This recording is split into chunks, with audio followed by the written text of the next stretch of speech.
നമസ്കാരം sir. Yes sir. അപ്പോൾ ഇപ്പോൾ ADGP MR അജിത് കുമാറിൻ്റെ പേരും പറഞ്ഞ് LDF ആകെ ആശയക്കുഴപ്പം വന്നിരിക്കുകയാണ്. അദ്ദേഹം പോയിട്ട് ദത്താത്രേയയെ കണ്ടു, രാം മാധവനെ കണ്ടു. ഇതിനെയൊക്കെ ചൊല്ലിയിട്ട് ഭയങ്കര ബഹളമാണ് ഇപ്പോൾ പൊതുവിൽ കേരളത്തിലും പ്രത്യേകിച്ച് LDF.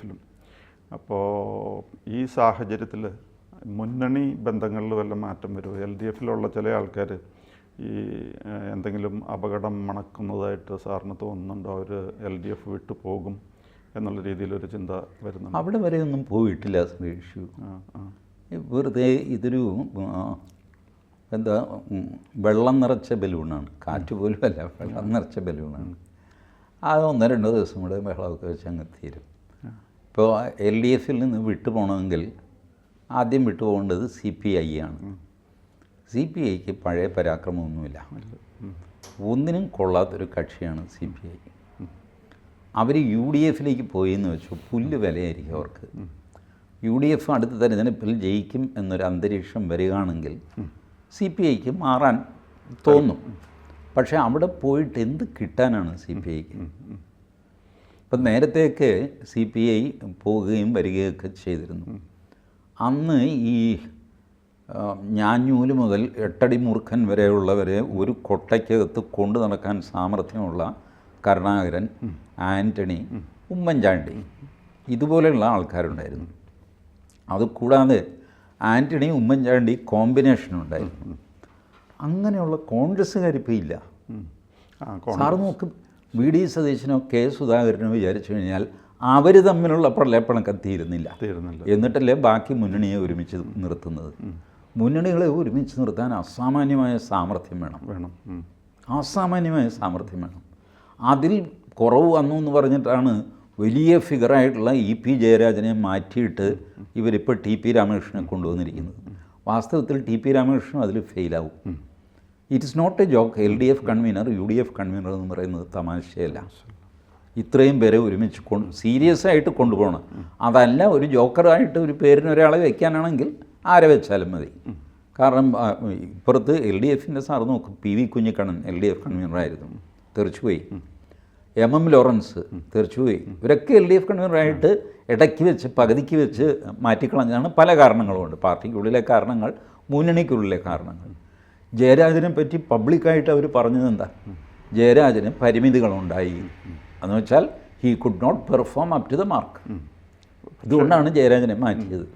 അപ്പോൾ ഈ സംവിധാനത്തിൽ നിന്ന് ഇവർ UDF കുറേ കൂടെ ലൂസായിട്ടുള്ള സംവിധാനത്തിലേക്ക് പോകുമ്പോൾ ഇവർ അവിടെ കഷ്ടപ്പെട്ടു പോകും. പക്ഷേ ഈ LDF ഇപ്പോൾ പൊതുവിലൊരു ഡിസപ്പോയിൻമെൻ്റ് ഉണ്ടല്ലോ. ഒന്നാമത്തെ നമ്മുടെ പിണറായി വിജയന് സപ്പോർട്ട് കൊടുക്കാനായിട്ട് ആ പാർട്ടിയിൽ നിന്ന് തന്നെ ആൾക്കാർ മുന്നോട്ട് വരുന്നില്ല. ഉദാഹരണത്തിന് ഗോവിന്ദൻ പറഞ്ഞിരിക്കുന്നത് ആഭ്യന്തര വകുപ്പ് കൈകാര്യം ചെയ്യട്ടെ എന്നുള്ള അഭിപ്രായമാണ്. പിന്നെ TP രാമകൃഷ്ണൻ കൺവീനർ, അദ്ദേഹവും പിണറായി വിജയന് അങ്ങനെ അൺകണ്ടീഷണലായിട്ടുള്ളൊരു സപ്പോർട്ട് കൊടുക്കുന്നില്ല. പിന്നെ ബിനോയ് വിശ്വ ആണെങ്കിലും പറഞ്ഞിട്ടുണ്ട് ഇത് ജനങ്ങളെ അറിയിക്കണം, എന്തിനു വേണ്ടിയിട്ടാണ് ഈ ദത്താത്രേയ അതേപോലെ രാം മാധവനെ കാണാൻ പോയെന്നുള്ളത് പറയണം. അപ്പോൾ അവരുടെ ഉള്ളിൽ തന്നെ ഒരു ഡിസപ്പോയിൻമെൻ്റ് ഉണ്ടല്ലോ. പിന്നെ CPIയുടെ നിർവാഹക സമിതി മീറ്റിംഗ് ഉണ്ടായിരുന്നു. ആ നിർവാഹക സമിതി മീറ്റിങ്ങിലും പറഞ്ഞായിരുന്നു CPMന് അപ്പുറമുള്ളൊരു കാഴ്ചപ്പാട് നമുക്കിനി വേണം, CPMനെ മാത്രം ആശ്രയിച്ച് കഴിയാൻ പറ്റില്ല എന്നൊക്കെ പറഞ്ഞിട്ടുണ്ട്. പിന്നെ അവർക്കൊക്കെ പലർക്കും വളരെ ഒരു നോസ്റ്റാൾജിക് മെമ്മറി ഉണ്ട്. കോൺഗ്രസിൻ്റെ കൂടെ പണ്ട് കേരളത്തിൻ്റെ ചീഫ് മിനിസ്റ്ററായിട്ടുണ്ട്, കേന്ദ്രത്തിലെ മന്ത്രിയായിട്ടുണ്ട്. അങ്ങനെയൊക്കെ വളരെ നല്ല ബന്ധമുണ്ട്. നല്ലൊരു നിലവിൽ അവർക്ക് പോകാനായിട്ട് കഴിഞ്ഞിട്ടുണ്ട്. വാചകമൊക്കെ അടിക്കുന്നതല്ലാതെ ഇവർക്ക് എന്ത് നൊസ്റ്റാൾജിയ? അന്ന് ഉണ്ടായിരുന്ന ആരെങ്കിലും ഇന്നിപ്പോൾ CPIയിൽ ജീവനോടെ ഉണ്ടോ? അവരൊക്കെ പോയി. Nobody is there. Then what nostalgia? എനിക്കോ അല്ലെങ്കിൽ സാറിന് നമ്മളുടെ ചെറുപ്പത്തിൽ നമ്മൾ ജനിച്ച ഗ്രാമത്തിൻ്റെ നൊസ്റ്റാൾജിയ മനസ്സിലാക്കണം. നമ്മുടെ മകൻ എറണാകുളത്തോ അല്ലെങ്കിൽ ഡൽഹിയിലോ ജനിച്ചു, അവന് നൊസ്റ്റാൾജിയ എന്ന് പറഞ്ഞാൽ എങ്ങനെയാണ് മനസ്സിലാക്കുക? അവനിതൊരു ഹിസ്റ്റോറിക്കൽ ഇൻഫർമേഷൻ മാത്രമാണ്. No nostalgia in that. ഇതൊക്കെ വെറുതെ CPI അവർക്കില്ലാത്ത വലിപ്പമുണ്ട് എന്ന് ഭാവിച്ച് അടിക്കുന്നത്. അവർ അന്തഛിദ്രത്തിൽ തകർന്നിരിക്കുകയാണ്. KE ഇസ്മായിൽ പ്രശ്നത്തിലേക്ക്. ഇപ്പം ഇതിലും വലിയ പ്രശ്നമായിരുന്നല്ലോ സാർ സ്വർണ്ണക്കള്ളക്കടത്ത്.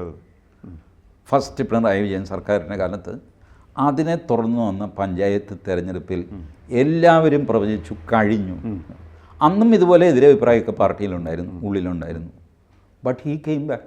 അതെ. അത് കഴിഞ്ഞുള്ള അസംബ്ലി തെരഞ്ഞെടുപ്പ് ഇത്തവണ ഉറപ്പായിട്ട് പിണറായി പോയി. He came back with more seats, 99 seats.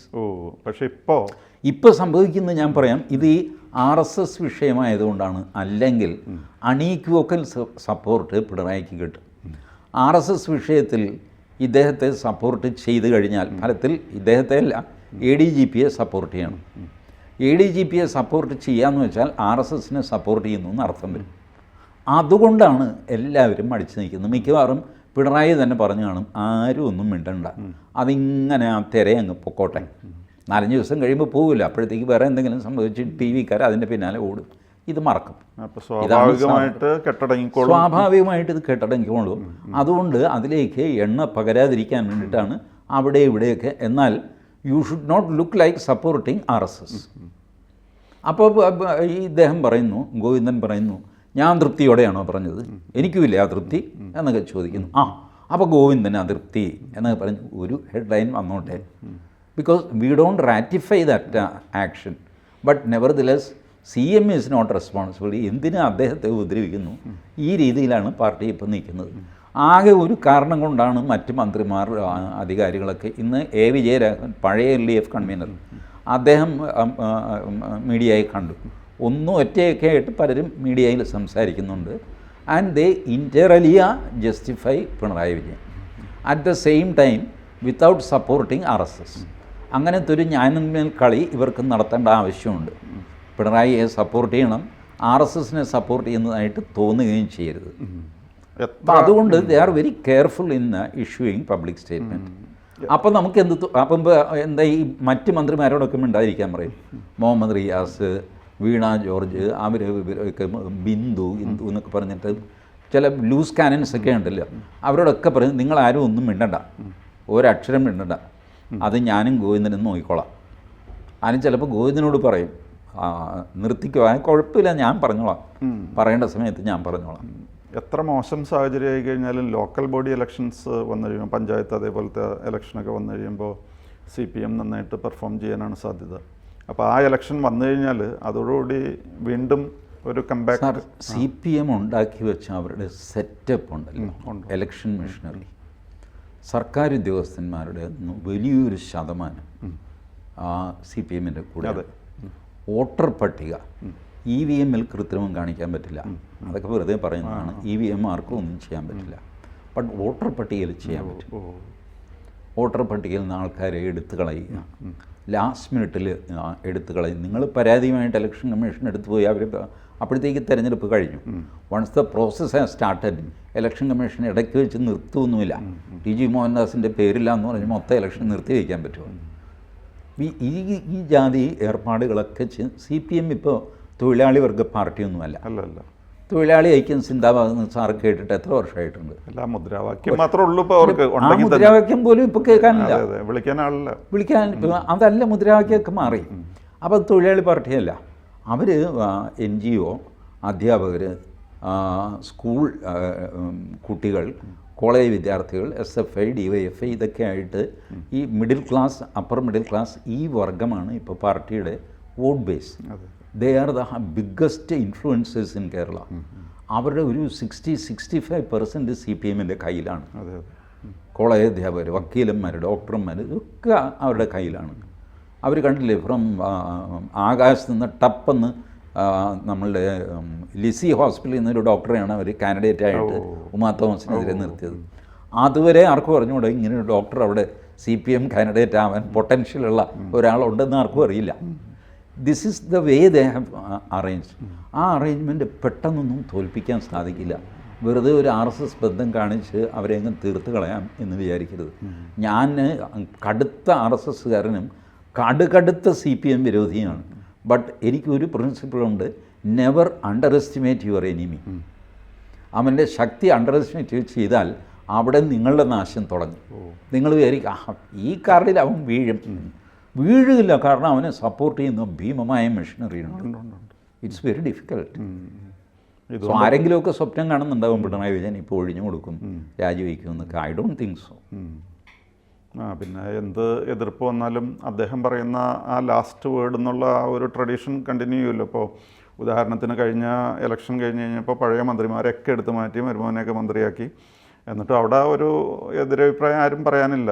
അതിപ്പോൾ ഈ പറയുന്ന എതിരഭിപ്രായങ്ങൾ ഇപ്പോൾ കേൾക്കുന്നത് ഒരു താൽക്കാലിക പ്രതിഭാസമായിട്ട് കണക്കാക്കാം അല്ലേ? ഇങ്ങനെ അത്രയേ ഉള്ളൂ 3-4 ദിവസം കൂടെ നിൽക്കും.